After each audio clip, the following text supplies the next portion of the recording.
Shalom, shalom, shalom, mes bien-aimés frères, mes précieuses sœurs, partout dans le monde entier, vous qui écoutez cette voix, vous qui abonnez à cette page, afin d'être édifiés, afin d'être encouragés, afin que nous puissions arriver à la perfection, au standard de sainteté que le Seigneur voudrait que nous puissions arriver. Car il a dit, il viendra trouver une église sans tache, ni rien de sabbat. Que la grâce, que la paix, que la bonté, la miséricorde du Seigneur Jésus-Christ de Nazareth repose abondamment sur toi et sur toute ta maison, mon frère, ma soeur.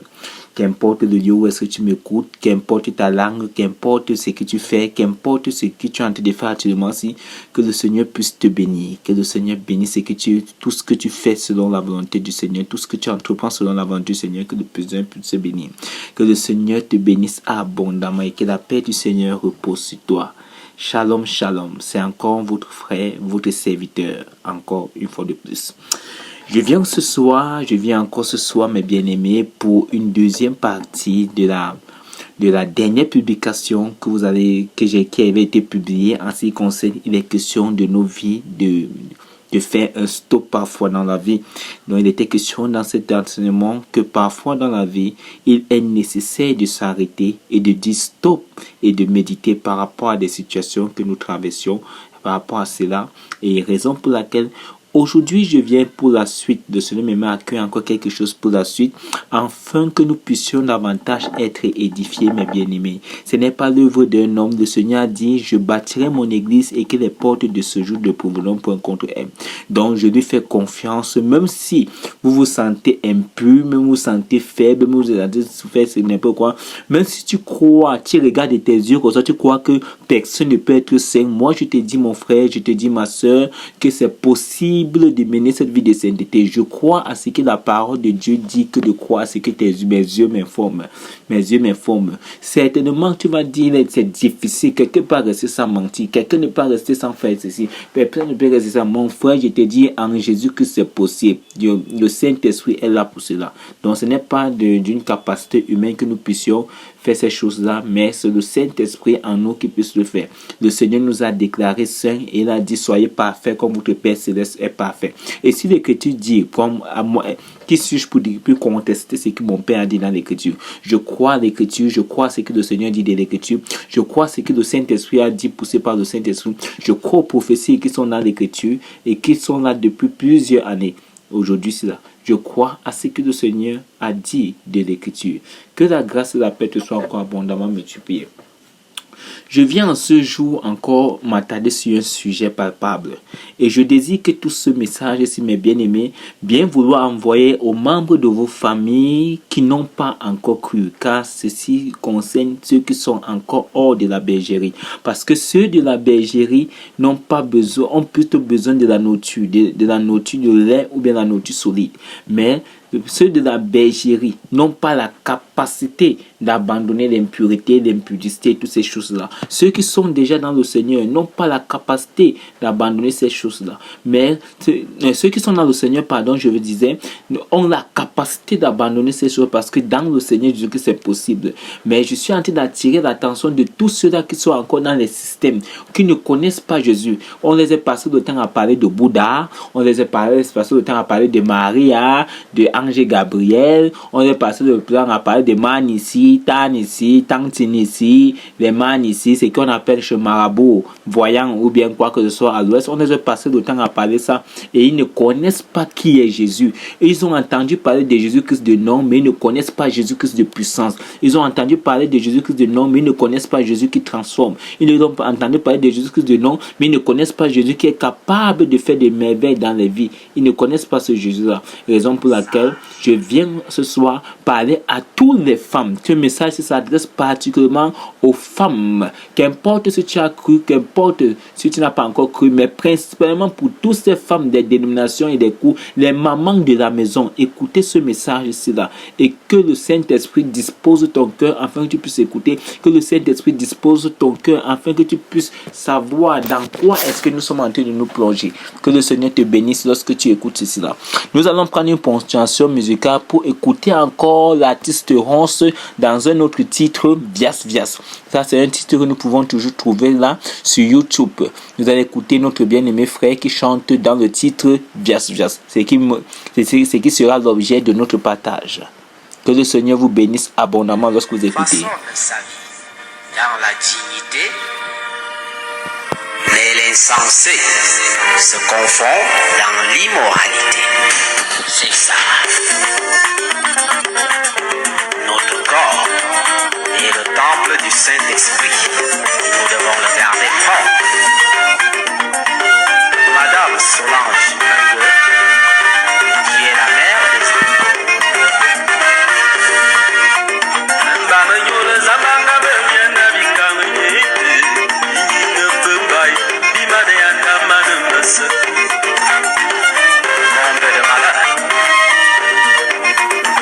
Le trésor, le diamant que Dieu nous a donné pour le glorifier et pour notre bien.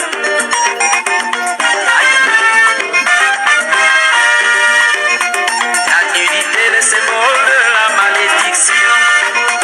Adam et Ève, les premiers hommes, sont des bons. C'est pour cela l'Éternel, avant de les chasser, leur a fait des habits avec des peaux de bêtes.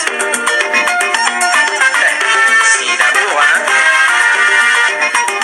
C'est de la femme que la société se force. Déjà à la base, elle peut bien éduquer.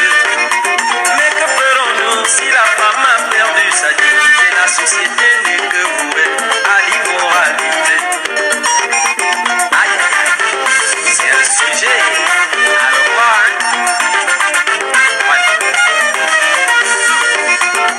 On les voit exposer le corps dehors, sans se soucier des dégâts que cela cause à la société.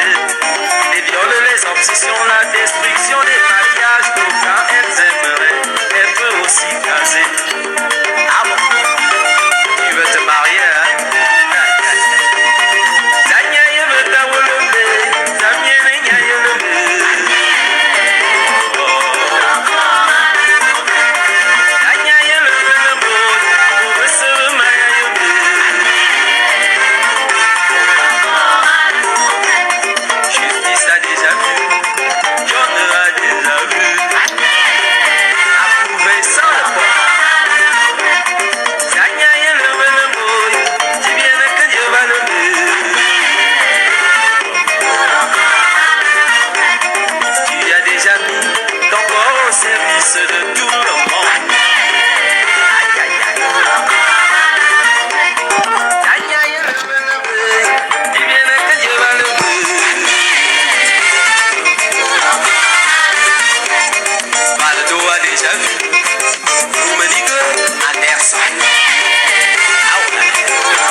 Sergio a déjà vu Hakim Kolo en choc.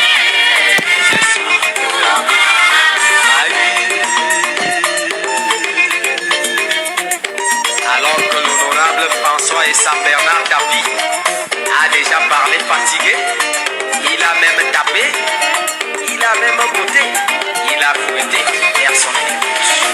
Aïe, c'est grave, honorable. Une grave maladie sévit dans notre société. Ah, la maladie la plus difficile, hein? Ah ouais. Elle s'appelle Vias Vias. Cette maladie, aucun médecin du monde ne peut la soigner. Gloire soit rendue à Dieu, qui seul peut guérir cette maladie.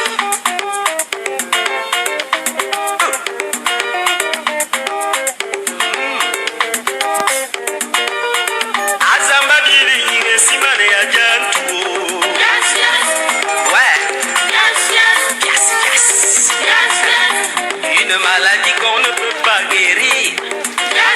Aïe aïe aïe. Elle a les symptômes.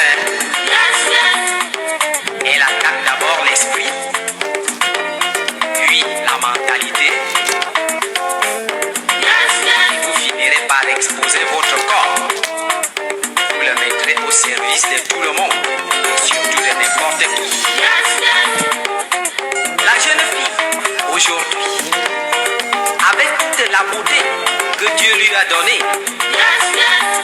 Au lieu de s'habiller normalement, elle laisse les parties sensibles de son corps dehors, attirant ainsi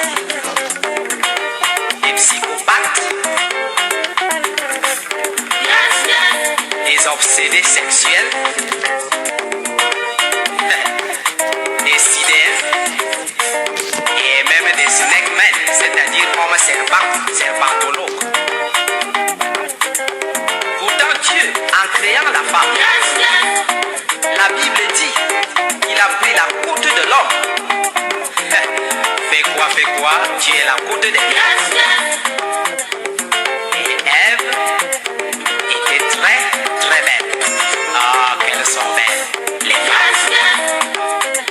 Mais alors, ma fille, ma soeur, quand tu vas à la sauvette, toutes les parties sensibles de ton corps, et tu souhaites accomplir la volonté de Dieu par le mariage, comment penses-tu que l'homme de ta vie aimerait se retrouver devant une femme où 1000 autres hommes peuvent décider? C'est un scandale. Oh. Le dos dehors, les seins dehors, les cuisses dehors, le nombril dehors. Pourtant c'est les parties du corps que Dieu t'a donné pour séduire ton homme et pour bien le garder. Ayoubade, le viasse si a fini tout le monde. Ah, c'est pas vrai. On ne peut pas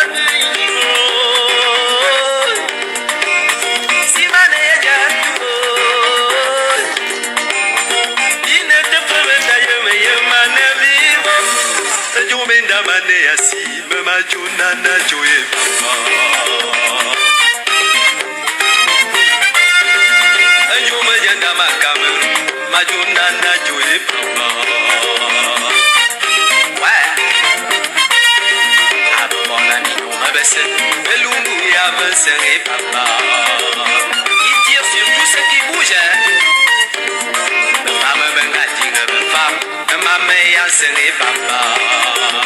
On appelle ça sémirement.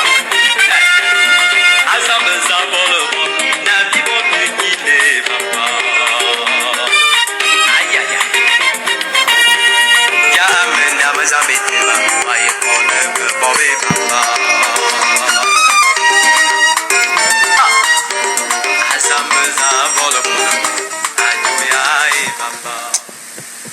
Que toute la gloire revient au Seigneur Jésus-Christ de Nazareth. Que le Seigneur te bénisse, toi qui écoutais ce cantique de ronce.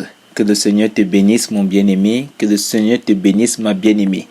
Que ce cantique, c'est un cantique que plusieurs d'entre nous avons déjà écouté. Que le Seigneur te bénisse. Je vais lire d'abord une portion de l'Écriture dans le livre de Romains chapitre 7. Dans le livre de Romains chapitre 7, je vais lire une portion de l'Écriture là-bas à partir du verset 14. Je lis la parole. Nous savons en effet que la loi est spirituelle, mais moi je suis charnel, vendu au péché, car je ne sais pas ce que je fais. Je ne fais pas point ce que je veux, et je fais ce que je hais. Or, si je fais ce que je ne veux pas, je reconnais par là que la loi est bonne. Et maintenant, ce n'est plus moi qui le fais, mais c'est le péché qui habite en moi. Ce qui est bon, je le sais, n'habite pas en moi, c'est-à-dire dans ma chair. J'ai la volonté, mais non le pouvoir de faire le bien. Cette portion de l'Écriture, retenons bien cette partie sur le verset 19, il dit, la dernière partie dit, j'ai la volonté, mais non le pouvoir de faire le bien, car je ne fais pas le bien que je veux, et je fais le mal que je ne veux pas. Car, verset 19 encore, car je ne fais pas le bien que je veux, mais je ne fais pas le bien que je veux, et je fais le mal que je ne veux pas. Et si je fais ce que je ne veux pas, ce n'est plus moi qui le fais, c'est le péché qui habite en moi. je trouve donc en moi cette loi. Quand je veux faire le bien, le mal est attaché à moi. Le mal est attaché à moi quand je veux faire le bien. Car je prends plaisir de la loi de Dieu selon l'homme intérieur. Mais, je trouve dans mes membres une autre loi qui lutte contre la loi de mon entendement, qui me rend captif de la loi du péché, qui est dans mes membres. Misérable que je suis, qui me délivrera de ce corps de mort. Misérable que je suis, qui me délivrera de ce corps de mort. Certainement, mon bien-aimé, ma bien-aimée, ma soeur, tu t'es déjà exclamé de la sorte, misérable que je suis. Jusqu'à quand est-ce que je vais continuer ainsi? Qui va me délivrer de cette situation? Qui va me délivrer de ce péché? Qui va me délivrer de ce fardeau? Qui va me délivrer? Je suis fatigué, je suis ceci. Je voudrais juste te dire avec cette portion de l'écriture que tu n'es ni la première et ni la dernière qui va toujours se poser ces questions. Qui me délivrera de vias? Qui me délivrera de vias? Le titre de la musique que nous avons écouté, c'est vias. C'est quoi ce vias là dont notre frère Ronce a épilogué sur ça? C'est quoi ce vias dont il dénonce cela? Pourquoi est-ce qu'il tire sur les femmes? Est-ce que c'est question de mépris, de quoi que ce soit? Pourquoi vias? Mais bien aimés, nous devons comprendre que ce que notre frère appelle vias, c'est le péché sexuel, c'est l'immoralité sexuelle, c'est l'impudicité. C'est de ça que je voudrais qu'on parle, mes bien-aimés. C'est de ça que je voudrais qu'on parle. De vias là qui nous accable, vias là que tu veux fuir n'importe comment, tu veux faire n'importe comment, tu veux fuir, tu es dans le taxi, tu vois vias, tu es en bordure de route, tu vois vias, tu es à l'école, tu vois vias, quand tu veux un peu faire comme ceci là, avant de voir que une fille est passée avec le caleçon, elle appelle, c'est matelot, vias à côté de toi, vias nous entoure, vias nous entoure, depuis Genèse jusqu'à Apocalypse, vias, le péché sexuel est là. Et c'est ça qui nous accable, mes bien-aimés. C'est ça qui nous étouffe. Parce que depuis la Genèse, lorsque le péché a été commis dans la Genèse, on a parlé de prospérité. C'est quel genre de péché qui a commencé là-bas jusqu'à ce qu'on parle déjà de prospérité de 2 enfants, de la descendante de la femme et de la descendante du serpent. Jusqu'aujourd'hui, c'est là, vias, toujours le péché sexuel. Que le Seigneur vous bénisse, mes bien-aimés. Que le Seigneur dispose ton cœur encore une fois de plus afin que nous puissions en parler, mes bien-aimés. On va encore ouvrir le passage de Lévitique chapitre 20. Dans le livre de Lévitique chapitre 20, je vais juste lire ces passages-là pour que après je puisse parler librement, m'exprimer librement et exprimer ce que le Seigneur a mis sur mon cœur. Je vais lire le livre de Lévitique chapitre 20. Nous sommes dans Lévitique chapitre 20. Je vais lire à partir du verset 10. Si un homme commet un adultère avec une femme mariée, s'il commet un adultère avec la femme de son prochain, l'homme et la femme adultère seraient punis de mort. Oh, mes bien-aimés, imaginez-vous que nous étions encore à cette période-là, punis de mort. Combien de fois on dit que si on trouve un homme avec la femme de son prochain, combien de nous ici ont pris la femme de son prochain? Combien des hommes ici sont allés prendre des filles qui sont déjà mariées? Combien de femmes mariées allaient découcher avec d'autres personnes?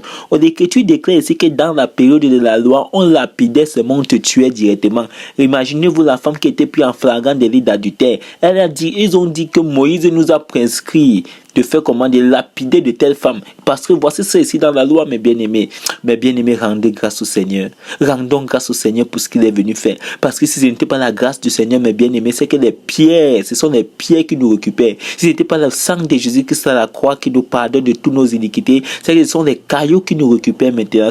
Oh Seigneur, Christ est mort. Christ est mort, encore plus il est ressuscité. Qui nous condamnera devant le Seigneur? Qui nous condamnera? Qu'est-ce qui nous séparera de l'amour du Seigneur? Est-ce le péché? Est-ce ceci? Ah non, non, non, non, non, non, non, non, non. Il n'y a plus de condamnation pour ceux qui sont en Jésus-Christ. Ma bien-aimée, il faut être en Jésus-Christ. On n'est pas en Jésus-Christ en bavardant. On n'est pas en Jésus-Christ. C'est cela. La délivrance vient en Jésus-Christ. Je vais continuer la lecture, mes bien-aimés. Je vais juste continuer. Je vais lire parce que je vais juste faire la lecture pour qu'on ne puisse pas épiloguer là sur ça beaucoup.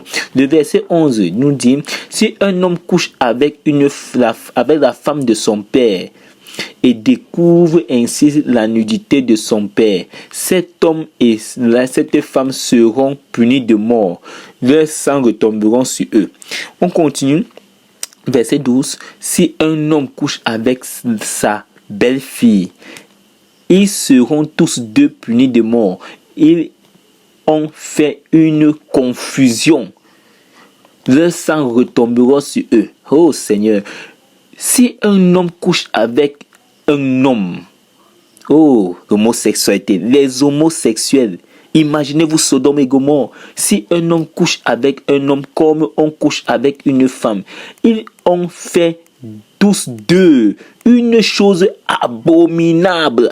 L'homosexualité est abominable. Homme, femme, c'est abominable. Combien de femmes sont à l'intérieur aujourd'hui, c'est là? Combien de femmes disent qu'ils n'ont plus besoin de l'homme? Combien de femmes disent que non, j'ai plus besoin de l'homme? Parce que quoi? Ils ont devenu des homosexuels. Comment est-ce qu'on appelle ça? Ah, Seigneur miséricorde. Père miséricorde pour cette génération. Et l'Écriture contient que ils seront punis de mort. Leur sang retombera sur eux. Si un homme prend pour femme la fille et la mère, un homme qui vient épouser la fille et la mère, oh Seigneur, c'est un crime. On le brûlera au feu, lui et elle, afin que le crime n'existe pas au milieu de nous. Oh Seigneur miséricorde. Si un homme couche avec une bête, oh les gens qui couchent avec le serpent, les gens qui couchent avec le chien, les gens qui couchent ici là, vous êtes là, vous écoutez cette voix, vous connaissez ce que vous vivez, vous connaissez tout le mal. C'est que vous qui couchez avec les serpents, le chien, le porc, la chèvre, tous ces animaux que je ne peux pas énumérer, vous tous qui couchez avec cela, regardez la gravité du mal, regardez les puissances des ténèbres que vous contactez, regardez toutes ces choses que vous contactez. Oh, si ce n'était pas par la grâce du Seigneur, nous serons tous condamnés. Si ce n'était pas par la grâce du Seigneur, nous serons tous condamnés. Mais mon frère, ma soeur, toi qui as fait cela, je te dis ceci, le sang de Jésus-Christ parle encore. Il est encore assis sur le trône d'intercession et il parle en ta faveur. Il parle encore dans ta faveur. On dit ceci, on ne doit pas coucher avec un animal. On dit c'est puni de mort. On continue verset 16. Si une femme s'approche d'une bête, pour se prostituer à elle, tu tueras la femme et la bête. Si un homme prend sa sœur, fille de son père, de sa mère, et voit sa nudité, donc tu vois quelqu'un reste comme ça là, il couche avec son frère et sa sœur à la main. C'est de ça que je voudrais qu'on parle. L'inceste en milieu. L'inceste. Plusieurs personnes ont été violées, sont comme ceci. Ils ont été violés par leurs oncles. Ils ont eu des attouchements. Ils ont eu ceci. D'autres personnes, les cousins sont en train de coucher dans la même maison. Et dans la même maison, le père est ancien d'église. Tous les enfants sont en train de coucher entre eux à la maison. Tous les médecins, ils sont anciens d'église. Nous allons revenir sur ça. On dit si un homme prend sa fille de son père ou fille de sa mère, s'il voit sa nudité, c'est une infamie. Ils seront retranchés sous les yeux des enfants de leur peuple et il a découvert la nudité de sa sœur. Il portera la peine de son péché. Si un homme couche avec une femme qui est à son indisposition. On parle ici des menstrues, des règles, de ce que les femmes voient chaque fin de mois. On dit que si un homme couche avec une femme pendant cette période-ci là, voilà la suite. Si un homme couche avec une femme qui est dans son indisposition et découvre sa nudité, il découvre son flux. Et qu'elle découvre le flux de son sang, ils seront tous deux retranchés du milieu du peuple. Tu ne découvriras point la nudité de ta sœur, de la sœur de ta mère, ni de la sœur de ton père, car c'est découvrir sa proche parenté. Imaginez-vous, on dit que tu ne dois pas découvrir la nudité de ta soeur, tu ne dois pas découvrir la nudité de ceci, tu ne dois pas découvrir la nudité de cela. Regardez mes bien-aimés, dans quelle génération est-ce que nous nous trouvons actuellement cela? Dans quelle génération où est-ce que la maman reste comme ça, elle rentre du travail, elle se déshabille au salon, elle enlève l'habit au salon qu'elle commence à se déshabiller, elle enlève, que pardon, prends mon pan là, tu me donnes, mes bien-aimés. Dans quelle génération est-ce que nous nous trouvons? Dans quelle génération est-ce que nous nous trouvons? Une génération où est-ce que les mamans sont insensibles à l'impureté, à ceci. Ils exposent leur corps même devant les enfants. Pas surprenant. Soit surprenant. Regardez ce qui se passe dans notre pays. Moins de choses, on entend qu'un père de 60 ans a violé un enfant de 2 ans.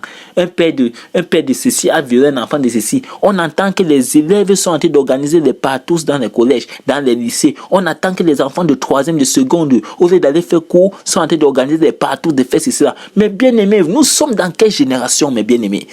Vous croyez que nous sommes dans quelle génération? Les mamans, vous croyez que nous sommes dans quelle génération? Et jusqu'à là, lorsqu'on parle de Jésus, vous rejetez Jésus. Pour suivre quoi? Pour suivre quoi? Reconnaissez que vous êtes captif de ces puissances de ténèbres qui vous aveuglent et vous empêchent de voir les ténèbres qui tournent autour de vous, les ténèbres qui vous envahissent, parce que Jésus-Christ est la solution pour cette situation. Jésus-Christ est la solution pour cette humanité. Jésus-Christ est la solution, mon frère, ma soeur. Jésus-Christ est la solution. Tu éduques tes enfants comment?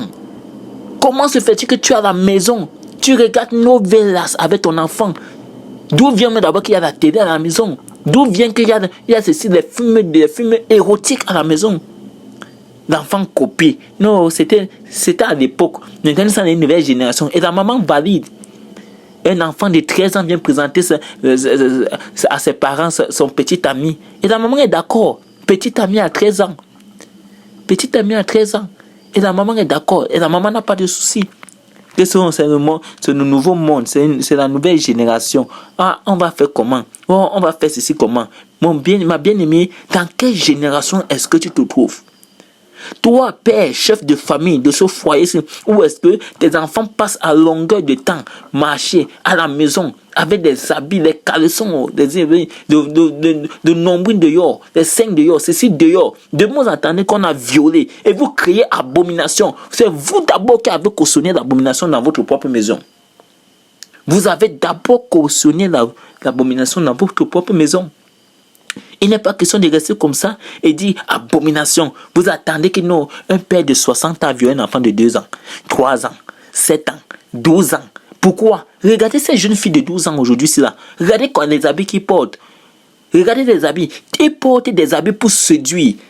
Pour séduire. Vous allez dire que c'est la sorcellerie. Parfois, ce n'est même pas la sorcellerie. C'est vos enfants de 6 ans, 12 ans qui partent exciter ces papas-là. Parce que cet enfant-là, dans sa tête, elle n'est pas un enfant. Pourquoi? La négligence de la maman. La négligence du papa. Le papa ne saurait pas chercher de l'argent, maman ne saurait pas chercher de l'argent. Les deux rentrent à 22h, ils rentrent à 23h. Les enfants sont livrés à eux-mêmes durant la journée et toutes ces choses-là. Dans quelle génération est-ce que nous nous trouvons, mes bien-aimés? Dans quelle génération est-ce que tu te trouves, maman? Quel est l'état de ton foyer? Quel est l'état de tes enfants? Est-ce que tu es capable de rester comme ça là et rester comme ça là et justifier la virginité de tes enfants? Prenons la peine de lire Exode chapitre 22 verset 16. Deutéronome chapitre 22 aussi. On va dire là-bas, on parle de la virginité de la femme. Une fille qui n'était pas vierge, un enfant de Dieu, un peuple, les enfants de Dieu. Une fille qui part en mariage n'étant pas vierge, on l'appelle donc tue. On l'appelle donc tue. Regardez ce que l'Écriture dit. Aujourd'hui, si une fille, tu es vierge, au lieu de t'estimer heureuse. Moi, je voudrais parler à une jeune fille. Si tu écoutes cette direct et que d'où tu es là, tu te trouves vierge, rends grâce au Seigneur. Tu es une précieuse, je sais même pas quoi dire. Tu es une précieuse. Précieuse. Précieuse. Comme on dit quelque chose pur, les premiers fruits. Garde-toi, préserve-toi. Ne crois pas ce que tes camarades te disent. Manger la vie, goûter la vie, ces choses-là. Ne te livre pas moins cher. Parce que eux tous là, ils sont devenus aujourd'hui comme des prostituées. Les prostituées ne sont pas ceux qui sont dans les rues reconnues dans certains pays. Ce n'est pas ça. Une fille qui reste au sein, elle dit mon petit ami. Elle a au moins 4 petits amis. Vous appelez ça quoi? Prostituée. C'est une prostituée. 4 petites amies. Une maman qui reste comme ça, mariée, elle sort avec d'autres personnes dehors. Elle est prostituée. Elle est prostituée. À cause de l'argent, à cause de ceci, elle vend son corps. Elle fait ceci. C'est la prostitution. C'est la prostitution. Vias, le péché sexuel. L'impudicité. C'est qui domine. Les enfants qui marchent. Les enfants de 12 ans. Le dos dehors. Le ventre dehors. Les habits qui ne traversent même pas les entrecuisses. On leur demande même si on vous demande vous montrez même quoi sur vos entrecuisses qui sont tous noirs. Il y a quoi de bon à l'intérieur? Jézabel, l'impudicité à outrance. Et les mamans cautionnent ça dans leur maison. Et demain, leur enfant, on viole. Leur enfant fait ceci. On dit abomination. Quelle abomination? Quelle est ta participation? L'Écriture déclare que tu dois éduquer l'enfant selon le Seigneur, de telle sorte qu'il grandit, ne s'en détourne pas. Il ne doit pas s'en détourner lorsqu'il grandit. Mais est-ce que tu donnes l'éducation du Seigneur aux enfants? Est-ce que tu établis la crainte de Dieu sur les enfants? Un enfant de 8 ans, 8 ans, peut déjà animer un aîné, peut déjà exciter un aîné, connaît tout sur la sexualité, connaît tout sur l'impureté, connaît tout et exprime à son père.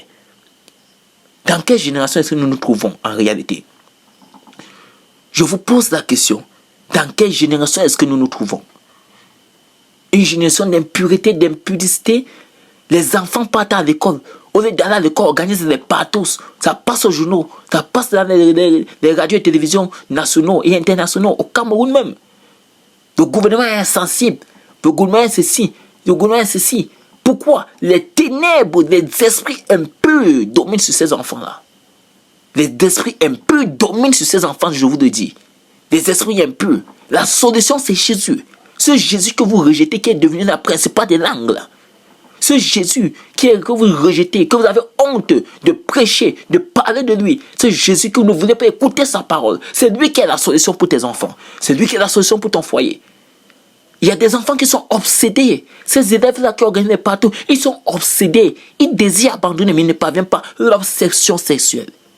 Comment est-ce qu'ils pourront se contrôler vis-à-vis de toutes ces choses-là? Dans quelle génération est-ce que nous nous trouvons? Dans quelle génération? Toi qui es au Gabon, dans quelle génération? Toi qui es en France, tu vis dans la masturbation. Comment est-ce que nous devons nous en sortir avec toutes ces choses-là? Comment en finir avec ces choses-là? Une seule solution. Une seule solution. Comme dans Romains chapitre 7, là, nous avons lu. Misérable que je suis, qui me délivrera de ce corps de mort, qui me délivrera de ce péché, qui me délivrera de ce péché. Je suis fatigué de vendre mon corps, je suis fatigué d'exposer mon corps, je suis fatigué d'être objet sexuel des gens. Objet sexuel des gens. Tu es là comme ça, maman, tu ne prends pas soin de ta fille. Tu n'éduques pas ta fille afin qu'elle se préserve pour son mari. Et demain, elle parcourt tout le quartier, toute la ville, tout le pays, jusqu'à tu lui demandes combien d'hommes. Est-ce qu'elle a connu, elle ne connaît pas. Qu'elle a fait tous les tours du quartier, tous les tours des pays. Tu ne prends pas la peine d'éduquer ton enfant. Tu ne prends pas la peine d'éduquer ton enfant selon le Seigneur. Selon le Seigneur. La science va vous dire non, la masturbation n'est pas bon, non, la pornographie n'est pas bon, l'exil n'est pas bon. Toutes ces personnes-là vont vous dire cela. Mais qu'est-ce que la parole de Dieu dit? Qu'est-ce que Dieu dit de toutes ces choses-là? Qu'est-ce que la parole de Dieu dit de toutes ces choses-là? Ils sont possédés. Les esprits des ténèbres sont descendus sur la terre avec un ardent désir de captiver les enfants de Dieu. De captiver dans l'impudicité, la masturbation, la pornographie. Comment est-ce que nous pourrons nous en séparer? Seulement en Jésus. Ce Jésus que vous rejetez et qui est maintenant la principale des langues. On ne peut pas construire sans lui. On ne peut pas commencer la fondation sans lui. Il est la pierre angulaire qu'il faut positionner dans ta vie avant toute chose. C'est Jésus-Christ de Nazareth. Ce n'est pas Marie. Marie ne te délivrera pas de la masturbation. Ange Gabriel ne te délivrera pas de la masturbation, de la pornographie, de vias. Ils ne te délivreront pas de la masturbation, mon bien-aimé, ma bien-aimée. Marie ne viendra pas éduquer tes enfants. Marie ne viendra pas le faire. La personne qui viendra le faire et qui a dit dans l'Écriture, c'est Jésus. Le psaume 119, le verset 9, le verset 10, Là-bas, on dit ceci, comment le jeune homme rendra-t-il plus ses sentiers? C'est-à-dire comment le jeune homme doit se conduire sur la terre. Comment le jeune homme fera-t-il comment la jeune fille fera-t-il pour rendre sa vie sur la terre paisible et dans la sainteté? La réponse là est donnée en se dirigeant d'après la parole de Dieu. Combien de fois est-ce que tu éduques tes enfants dans la parole? Combien de fois est-ce que toi-même d'abord maman lecture de la parole? Ancien d'église, membre de la chorale, membre de l'église réveillée, sortez de ces choses-là et comprenez que d'où vous êtes là, si vous persévérez à l'intérieur, c'est destiné pour la GED. C'est destiné pour le feu. C'est destiné pour le feu. Jusqu'à quand est-ce que nous allons continuer ainsi? Jusqu'à quand? Il y a des choses que, dans cette génération, que lorsque on entend parler, vous écoutez dans les radios, la pédophile, un père de 60 ans qui couche avec un enfant de 3 ans, de 7 ans. Quand vous écoutez, vous croyez que nous sommes dans quelle génération? Une jeune fille qui reste comme ça, là, elle a fait le tour du pays, le tour de tous les hommes. À la dernière minute, c'est même par grâce qu'on vient l'épouser. Dire que c'est par grâce que quelqu'un même se prononce même pour l'épouser. Elle commence à dire que non, si ce n'est pas pour mes parents, si ce n'est pas pour mes parents, on ne reste pas ensemble. Ceux qui sont venus là, ont vu tes parents. Ceux qui sont venus là, ont vu tes parents. On t'a goûté. Même les arrachés, on ne goûte pas comme ça. Et que même les arrachés sur le marché, on ne goûte pas comme ça. On t'a goûté partout. Tu as la grâce même qu'après peut-être 30 ans de prostitution, 20 ans de prostitution, 10 ans de prostitution, quelqu'un vient pour te demander en mariage même. Non, si tu ne me dettes pas et si tu ne m'amènes pas à la mairie, et l'autre abomination, si tu ne m'amènes pas devant l'église et devant Dieu, on amène quoi devant l'église et devant Dieu? Si je ne portais pas le blanc le jour de mon mariage, c'est que non, c'est ça, tu ne m'as pas honoré. Honorer quoi? On honore les vierges. Toi, on va t'honorer quoi? Honorer qui? C'est qui a fait le tour du quartier? C'est qui a fait le tour des maisons? On honore quoi sur toi? La seule personne maintenant en qui il faut qu'on t'honore maintenant, ma bien-aimée, que je te dis maintenant, c'est la brèche qui est ouverte pour toi, qui écoute cette voix, c'est Jésus. Parce que Jésus a dit qu'il n'est pas venu pour ceux qui se portent bien. Il n'est pas venu pour ceux qui se portent bien. Il est venu pour ceux qui sont malades. Parce que tu es malade. Tu es obsédé. Tu ne parviens pas à te contrôler. Tu ne parviens pas à contrôler tes désirs. Tu ne contrôles pas ça. Pourquoi? La puissance des ténèbres domine sur toi. La puissance des ténèbres domine sur toi. Et il faudrait revenir dans ton bon sens. Reviens dans ton bon sens et comprends la gravité de toutes ces choses-là. Les mamans qui portent des habits qui servent pour montrer leur forme. Les caleçons, les 5 dehors, ils disent qu'ils se mettent en valeur. Valeur quoi? Quelle est la différence entre toi et la prostituée qui est au poteau? Dis-moi toi-même. Quelle est la différence entre toi et une prostituée qui est au poteau? Il y a quelle différence là? Aucune différence. Prostituée, c'est ce que tu es. Et le Seigneur Jésus-Christ te dit, mon bien-aimé, que malgré ta prostitution, il te veut. Quel amour! Pourquoi résister? Pourquoi résister à quelqu'un qui est capable de venir te dire, ma soeur, tu as été prostituée, tu as avorté, tu as négligé l'éducation de tes enfants, tu as été fait ceci, aussi tu as vendu moins cher, mais je te pardonne. Jésus-Christ de Nazareth. Oh, doux Jésus. Merci Père. Merci Père pour l'œuvre à la croix. Merci Père pour ce que tu fais pour la nation, pour tes enfants. Père, tes enfants sont encore dans la boue. Tes enfants sont encore dans le monde. Tes enfants sont encore dans toutes ces choses. Père, mais tu les aimes. Et tu voudrais, tu les tends la main pour qu'ils reviennent à toi. Ma soeur, tu es bénie, toi qui écoutes cette voix. Tu es bénie, maman. Reviens au Seigneur Jésus-Christ de tout ton cœur. Et tu verras comment est-ce qu'il va te transformer, il va te purifier, il va te laver, il va te sanctifier, il va te permettre d'éduquer tes enfants selon le Seigneur. Il va te permettre de le faire. Tu as négligé les enfants, négligé ton foyer, négligé ceci, commettre toute forme d'infidélité et d'adultère. Malgré cela, le Seigneur Jésus-Christ te tend la main. Malgré cette vie d'impureté, le Seigneur Jésus-Christ te tend la main. Prenez la peine de lire Proverbe chapitre 6, Proverbe chapitre 7. Proverbe chapitre 7, cette prostituée. Oh Seigneur, misérable que je suis. Jérémie, que dit le livre de Jérémie? Qu'est-ce que Jérémie chapitre 1 nous dit, chapitre 3 nous dit? Mais bien aimé, je lis, voici Jérémie chapitre 3, le verset 1. Le verset 1 seulement de Jérémie chapitre 3. Je voudrais lire ça et que vous écoutez ceci. chapitre 3, verset 1, Jérémie, il dit, lorsqu'un homme repudie sa femme, qu'elle le quitte et devient la femme d'un autre, donc quelqu'un qui est marié avec une femme et la chasse, et la femme pas pour être la femme d'un autre, cet homme retourne-t-il encore vers elle? Une question. Est-ce que cet homme est capable de retourner encore vers une femme qu'un autre homme a connue? Le pays même ne serait-il pas souillé? Le Seigneur est en train de vouloir dire ici, lorsque ta femme est infidèle pas vers l'autre et revient vers toi, à cause d'un seul acte, toute la nation de ton pays est souillée. Donc tout, à cause de ce que tu viens de faire là, c'est tout l'étendue du territoire qui est souillé. Un seul acte comme ça sur tout le pays. Combien de personnes le font? Combien de foyers le font? Misérable, misérable Père. Père misérable pour cette nation. Misérable, misérable, hein? Misérable pour cette génération. Que le Seigneur t'accorde la grâce de revenir à lui de tout ton cœur. De quitter cette vie de débauche, d'impudicité, de ne plus te vendre, de ne plus accepter les péchés, les esprits te dominer, afin que tu te vendes moins cher. Quelle valeur est-ce que tu as devant les hommes? Si tu pouvais connaître comment est-ce que les hommes te regardent. Prostituée. Et tu pars à l'église avec. Il y a des gens qui partent comme ça là, ils se prostituent partent à l'église. On ne peut pas vous dire cette vérité dans ces milieux-là. Sortez des milieux religieux, sortez de cette dénomination, sortez de ces églises que j'appelle entreprises. Et revenez servir le Seigneur dans la sainteté et l'honnêteté. Revenez servir le Seigneur dans la vérité et dans la pureté. Que le Seigneur vous bénisse. Toute femme qui écoute ces voix, je prie que le Seigneur t'accorde la grâce afin que il dispose ton cœur afin de t'attirer davantage à lui. Il peut le faire avec Jésus-Christ. Tout est possible, mon frère. Tout est possible, ma soeur.